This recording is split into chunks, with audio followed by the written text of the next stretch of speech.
বন্ধুরা আজকে আমরা 2025-এ ফার্স্ট ঠাকুর দেখতে বেরোলাম, মানে আমরা দুজন, আর ওরা আগেও দুদিন বেরিয়েছে। আজকে আমাদের সাথে একসাথেই আমরা চারজন বেরিয়েছি। তো আজকে আমরা আপাতত দমদমে দাঁড়িয়ে আছি। এখান থেকে যাব উল্টোডাঙ্গার ঠাকুর দেখব, তারপর যাব টালা। তো তোমাদের সবটাই দেখানোর চেষ্টা করব। সাথে থাকো, পাশে থাকো, দেখতে থাকো।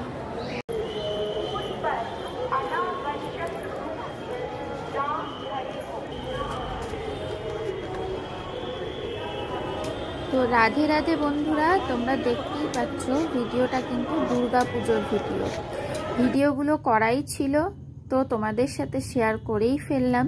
তো দেখতে থাকো ভিডিওটা। দুর্গা পুজোর সময় আমরা গেছিলাম উল্টোডাঙ্গা ঠাকুর দেখতে। প্রথমে মায়ের রূপ সত্যি একটা বছর পর যখন পুজো আসে তখন দুর্গা ঠাকুর দেখার আনন্দটা কিন্তু শুধু আনন্দ বললে ভুল হবে, মনে একটা অন্য রকম উত্তেজনা।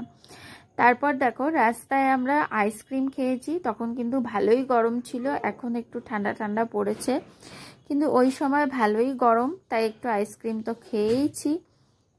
আর পুজোর মধ্যে খাওয়া দাওয়া, ঘোরা বেড়ানো, তার পাশাপাশি সব রকম খাওয়া দাওয়া থাকলে তবেই কিন্তু আনন্দ হয়। তো এই যে পরপর দেখো প্যান্ডেলে ঘুরেছি আর ঠাকুর দেখেছি, সত্যি খুব ভালো লেগেছে। ছবি তোলা, ভিডিও করা, একে অপরের ছবি তুলে দেওয়া, আমরা দুজন, তার সাথে ছেলে অর্পিতা, ওরাও ছিল। তো খুব ভালো লেগেছে সমস্ত বিষয়টা নিয়ে। একটা বছর পর মায়ের এই আবির্ভাব যেন সবার মনেই একটা আনন্দের উচ্ছ্বাস এনে দেয়। আর মায়ের মুখ, মায়ের রূপ একটা বছর পর দেখে সত্যিই খুব ভালো লাগে, সত্যিই অন্যরকম লাগে। তাই দুর্গাপুজোর পরে হয়তো পরপর অনেক ঠাকুরই দেখেছি, কালী ঠাকুর দেখেছি, জগদ্ধাত্রী ঠাকুর দেখেছি, কিন্তু তবুও একটা বছর পর যখন মা দুর্গার আবির্ভাব হয় তখন কিন্তু দুর্গা ঠাকুর দেখার আনন্দটা সবার মনের মধ্যে, সমস্ত বাঙালির মনে প্রাণে যেন একটা অন্য রকম সাড়া দেয়। তারপর দেখো এই প্যান্ডেলে কিন্তু কুসংস্কার নিয়ে একটা থিম করেছিল, বেশ ভালোই লেগেছে। এখানে দেখো পাশে স্ক্যানারে স্ক্যান করলে এই ছবিটার সামনে মোবাইলটা ধরলে ছবিটা চলন্ত হয়ে যাবে, এই ছিল এখানকার থিম। তো এই প্যান্ডেলটা কিন্তু আমি আবার পরবর্তীতে যখন জগদ্ধাত্রী ঠাকুর দেখলাম তখন এক জায়গায় জগদ্ধাত্রী পুজোতেও করেছিল।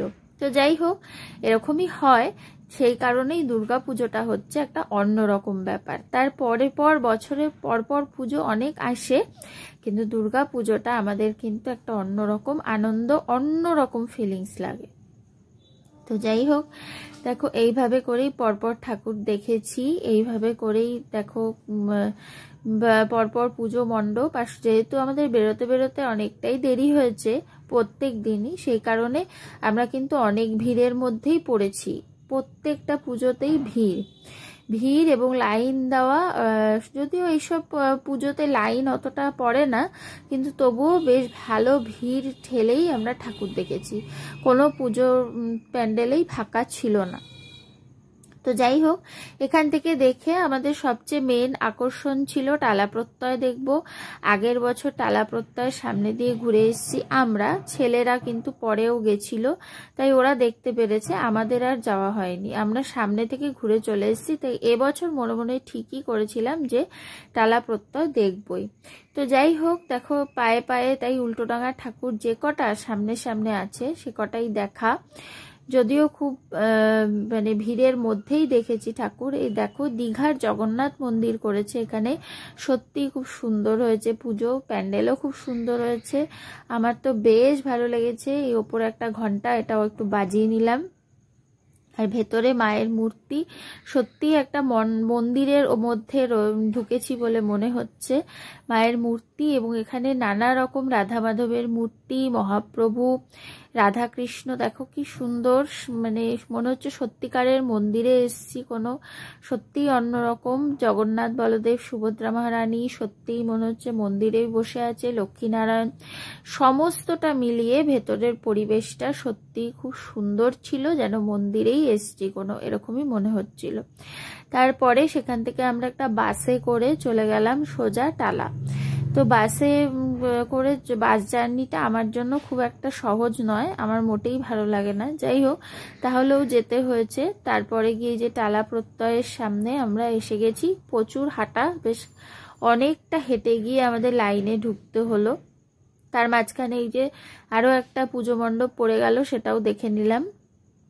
এখানে কি থিম হয়েছে এখানকার লোকেরাই বলতে পারছে না। যাই হোক, তারপরে এই যে পেছনে একটা মেলা বসেছে, এই মেলাটা দেখতে দেখতে আমরা সোজা চলে গেলাম টালা প্রত্যয়ের লাইনে ঢোকার জন্য। লাইন কিন্তু আমরা দিয়েছি 1.5 ঘন্টা ধরে টালা প্রত্যয় ঠাকুর দেখতে। কিন্তু সত্যি কথা বলছি, 1.5 ঘন্টা লাইনে দাঁড়িয়েও কোনো কষ্ট হয়নি, কারণ ওখানের মানে বলে বোঝাতে পারবো না, ওখানকার পরিবেশ মাহলটাই আলাদা। এত সুন্দর একটা মিউজিক বাজছে, চারিদিকে এত সুন্দর, মানে কোনো মানুষের মধ্যেও কোনো কথা নেই। লাইনে আমরা সবাই, প্রত্যেকটা মানুষই চুপচাপ হাঁ করে দাঁড়িয়ে রয়েছে। আর এত সুন্দর একটা মিউজিক, দেখো আশেপাশের মানুষ সবাই কিন্তু চুপ, সবাই যেন কি একটা দেখতে চাইছে, খুঁজতে চাইছে। আসলে মিউজিক দিয়ে চারিদিকের পরিবেশটা এমন হয়ে রয়েছে যেন মানে মানুষের কথা বলারও ইচ্ছা নেই, এরকম একটা ব্যাপার। তো খুব সুন্দর পরিবেশটা, এই যে ঢাক বাজছে, মানে অন্যরকম একটা পরিবেশ, ঠিক বলে বোঝানো যাবে না। যারা গেছেও তারা নিশ্চয়ই বুঝবে।